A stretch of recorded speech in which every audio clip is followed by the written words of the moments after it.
Olá, sejam bem-vindos a mais uma aula de Física 3, em que a gente vai estudar a energia eletrostática. Antes de entrar especificamente no estudo da energia eletrostática, a gente vai fazer uma introdução comparativa entre as grandezas da eletrostática, grandezas escalares e vetoriais. Então, a gente viu até agora que quando eu tenho uma carga elétrica que está numa região do espaço, então interagindo com aquela região, ou interagindo com outras cargas elétricas, surgem duas grandezas vetoriais, que são a força e o campo elétrico. Então, eu tendo uma partícula, por exemplo, positiva numa região do espaço, ao redor dessa partícula eu vou ter um campo elétrico, que é uma grandeza vetorial que está aí representada pelas linhas de campo. E se eu colocar uma outra carga elétrica nesse espaço onde tem um campo, vai surgir uma força elétrica. Então, por exemplo, se eu colocar uma carga positiva, vai surgir uma força de repulsão, está representada aí pela seta verde, e se eu colocar uma carga negativa no campo de uma carga positiva, vai surgir uma força de atração, Acontece que, junto com essas duas grandezas, campo elétrico e força elétrica, surgem, devido à presença da carga elétrica numa região do espaço, duas grandezas escalares também. Então, quando eu tenho uma carga elétrica em algum lugar do espaço, vai ter um campo elétrico em volta dela, que é uma grandeza vetorial, mas vai ter também em volta dela um potencial eletrostático, que é uma grandeza escalar. Então, as duas coisas surgem junto, Esses dois campos, um campo vetorial e um campo escalar chamado de potencial, surgem só pela presença da carga elétrica no espaço. E aí, quando uma outra carga elétrica é colocada na região daquele campo ou daquele potencial, surgem, então, a força elétrica, que é uma grandeza vetorial, e a energia potencial eletrostática, que é uma grandeza escalar. Então, existe uma relação muito direta entre a força elétrica e a energia potencial, campo elétrico e o potencial. A gente já estudou as duas primeiras grandezas, que são as vetoriais, agora a gente passa então a estudar as duas que são escalares. Então, agora entrando na discussão da energia potencial eletrostática, como toda energia potencial, a energia potencial eletrostática precisa ser calculada a partir de uma referência. Quando a gente calcula a energia potencial gravitacional, que é a primeira energia potencial normalmente que a gente estuda, o normal é tomar como referência a Terra ou o chão do local onde a gente está fazendo a conta, Porque nesse lugar a gente supõe ou, de fato, a energia potencial vai ser zero.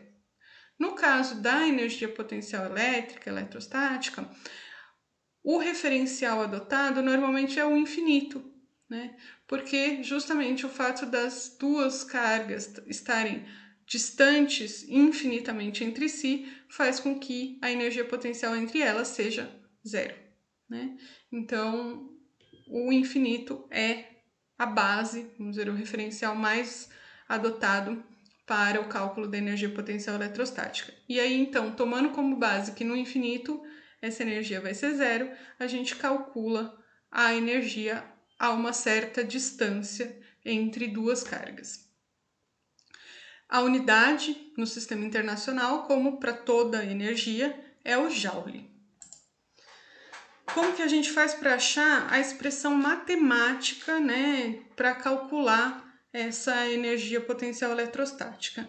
A gente faz esse cálculo a partir do trabalho, Não sei se vocês já viram isso, mas a energia potencial, ela é sempre o negativo do trabalho realizado para colocar o corpo naquele local. Então, no caso da energia eletrostática, tomando como base que a gente está usando a referência ao infinito, então a energia potencial eletrostática vai ser igual ao trabalho realizado para mover a carga do infinito até uma posição.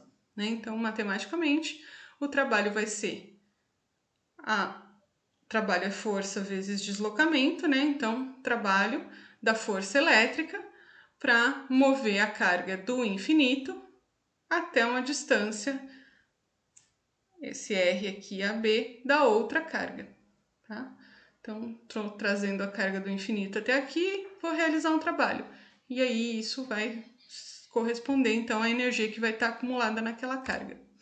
Então, se a gente desenvolver aqui, quem é força elétrica? A gente já viu, força elétrica é a constante, 1 sobre 4πε0, a carga 1 vezes a carga 2, dividido por R ao quadrado, na direção R. E quem é esse dr aqui do deslocamento? É essa direção própria do deslocamento. Então, é um dr escalar, né, vezes o vetor do deslocamento, da direção do deslocamento. Aqui a gente tem que isso é uma constante e a carga A e a carga B são constantes, né? Então, a gente pode tirar tudo isso aqui da integral. R, que é a direção entre elas, vai ser a mesma direção em que eu estou trazendo do infinito aqui, até aqui, portanto, R vezes R vai dar 1. E aí sobra, né, dentro da integral, esse R ao quadrado e o dr, é o que está aqui. Então, o que a gente vai ter que resolver é a integral para trazer do infinito até essa posição RAB, de 1 sobre R ao quadrado vezes dr. Então, aqui a gente pode escrever como R a menos 2, né? E aí fica uma integral bastante simples, que vai ser R a menos 1 dividido por menos 1. E aí, aplicando os limites de integração, né? Eu vou imaginar que se eu vou dividir por infinito vai dar 0. Então, eu tenho a expressão final para o trabalho, né? Porque vai ser R a menos 1 é 1 sobre R. O menos veio aqui para frente, né? Então, substituindo aqui esses limites de integração, eu vou ter, então, a expressão para o trabalho que eu vou realizar se eu quiser pegar a carga lá no infinito, essa carga A aqui, pegar lá no infinito e trazer ela aqui para essa distância da carga B. Como a energia potencial eletrostática é o negativo do trabalho, então ela é menos essa grandeza aqui, né? Menos o menos 1 sobre 4πε0 constante vezes isso, então é esse valor positivo, né? Então, a energia potencial eletrostática, a equação dela é 1 sobre 4πε0, carga A vezes carga B, dividido pela distância entre eles, e aí não tem o quadrado. Então, a diferença aqui entre a expressão da força e a expressão da energia é que aqui não está elevado ao quadrado e não é vetorial, é uma grandeza escalar. Então, vamos fazer um exemplo aqui desse cálculo da energia eletrostática para começar pelo exemplo mais simples, são duas partículas, né? Então, eu quero calcular a energia potencial eletrostática na carga QA devido à presença da carga QB. Então, fui lá, arrastei a carga QA do infinito até aqui e aí eu quero saber que energia que ficou acumulada na carga QA. Então, a energia potencial da carga A devido à carga B vai ser 1 sobre 4πε0, que é A vezes QB dividido por RAB, a distância entre elas. E é uma grandeza escalar. Então, é só substituir os valores, né? A constante é a mesma, que a gente já usou várias vezes, 8,99 vezes 10 a nona. QA, 5 nanocoulomb. QB, menos 2 nanocoulomb. Distância, 3 centímetros, né? E aí, fazendo a conta, eu vou chegar, então, que a energia é de menos 3 vezes 10 a menos 6 joules. E aí, o que esse negativo aqui indica, né? Energia negativa, não tem nada a ver com a energia negativa do ambiente que vai causar maior, só quer dizer, né, que ela vai estar falando se isso vai gerar, né, um potencial para a realização de movimento, se esse movimento vai ser na direção de afastamento ou de aproximação da outra carga. É só isso que o sinal negativo está querendo dizer, né? Nesse caso, é a energia acumulada na carga A por causa da carga B e vai ser uma energia de aproximação, porque o sinal é negativo. Se eu tiver várias cargas, né? Então, quando eu tenho um monte de carga numa região do espaço, todas essas cargas vão gerar uma energia eletrostática lá na minha carga de teste. Então, aqui eu tenho Q1, Q2, Q3, Q4, tem uma carga Q0, que é a carga de teste, então todas essas cargas vão estar gerando uma energia nessa daqui, como se eu tivesse arrastado todas elas do infinito até aqui, e aí elas guardaram, né, uma energia.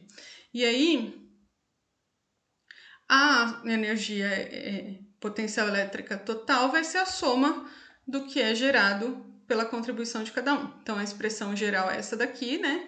Então, a energia potencial total da minha carga Q0 vai ser essa carga vezes a constante, né? Que a constante é 1 sobre 4πy0, multiplicado pela soma das contribuições de todas as outras cargas, que está aberto aqui. Então, vai ser Q0 vezes a constante, vezes a carga 1 dividido pela distância 1, mais carga 2 dividido por distância 2, carga 3 por distância 3, carga 4 por distância 4 e assim vai, né?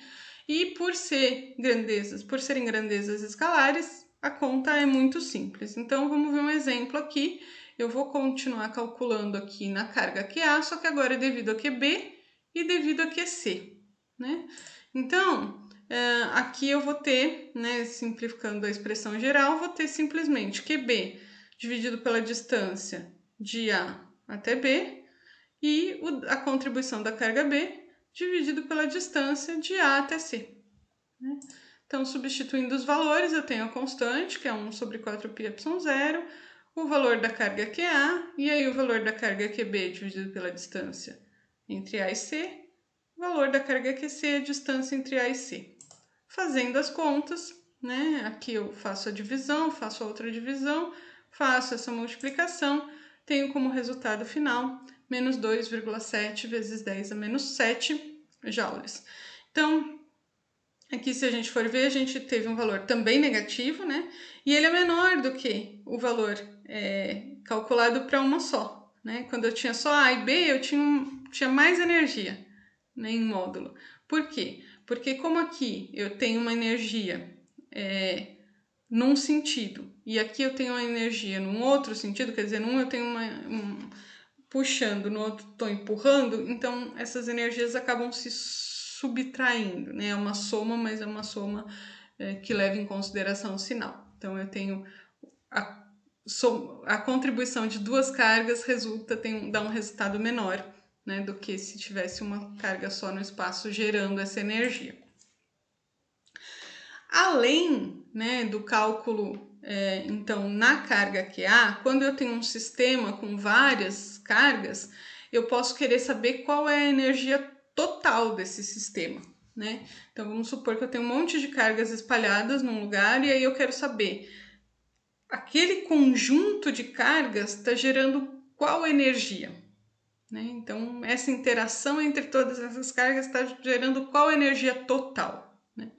E aí, para isso, a ideia é que as interações são mútuas, né? Assim como eu tenho, quando eu tenho as duas cargas, e aí a força de A em B é igual à força de B em A, quando eu tenho duas cargas, a energia gerada no A por causa do B é igual à energia do B gerada no A, né? Então, cada dupla aqui, né, se eu recortar independentemente, essa dupla aqui vai gerar uma energia aqui e outra aqui do mesmo valor. Aí essas duas, mesma coisa. Então, a gente tem duas formas, né, de calcular. Estão representadas aqui nessas duas expressões. Eu posso fazer a conta fazendo a constante e aí interagindo uma carga com a outra, né, dividindo pela distância entre elas, somando sempre que I for menor que J. Então, o que significa isso? Eu faço simplesmente a constante e aí eu faço a carga 1 com a carga 0. Não. Carga 0 com a carga 1, a carga 0 com a carga 2, a carga 0 com a 3 e a 0 com a 4. Porque eu estou fazendo I menor que J. Então, 0 é menor que 1, 0 menor que 2, 0 menor que 3, 0 menor que 4. Aí, depois eu faço A1 com a 2, A1 com a 3 e A1 com a 4. Mas eu não faço A1 com a 0, porque 1 é maior que 0. Depois eu faço a 2 com a 3 e a 2 com a 4. E depois a 3 com a 4. Então, isso é o que está representado nessa expressão aqui. Eu faço todas as interações possíveis, desde que o I seja menor do que o J. Essa é uma forma. A outra forma é eu fazer todas as interações possíveis. Então, eu faço 0 com 1, 0 com 2, 0 com 3, 0 com 4. Aí eu faço 1 com 0, 1 com 2, 1 com 3 e 1 com 4. Aí eu faço 2 com 0, 2 com 1, 2... todas as interações possíveis e divido por 2. Então, são as duas maneiras de calcular, né? Eu faço todas as interações possíveis, desde que seja diferente de J, mas aí eu divido por 2. Dá na mesma, né? Então, dos dois jeitos, eu vou chegar no valor total da energia do sistema. E aí, aqui a gente tem o mesmo exemplo, então nós pegamos lá as 3 cargas, só que agora eu não quero saber só na A, eu quero saber todo o sistema, qual é a energia dele. Então, eu fiz por aquele método de interagir todas com um valor menor, né? O I menor que J, né? A primeira expressão. Então, eu tenho aqui a constante. E aí, eu tenho carga A com B. Então, A com B. Depois, eu tenho A com C. E depois, eu tenho B com C. Porque eu não vou fazer C com A, nem C com B, porque aí eu estaria usando outra expressão. Então, usei a primeira expressão e o valor que eu tenho aqui, então, é de menos 1,05 vezes 10 a menos 6 joules. Bom, na aula de hoje a gente fica por aqui. Próxima aula a gente entra na outra grandeza escalar da eletrostática, que é o potencial. Bons estudos, até a próxima!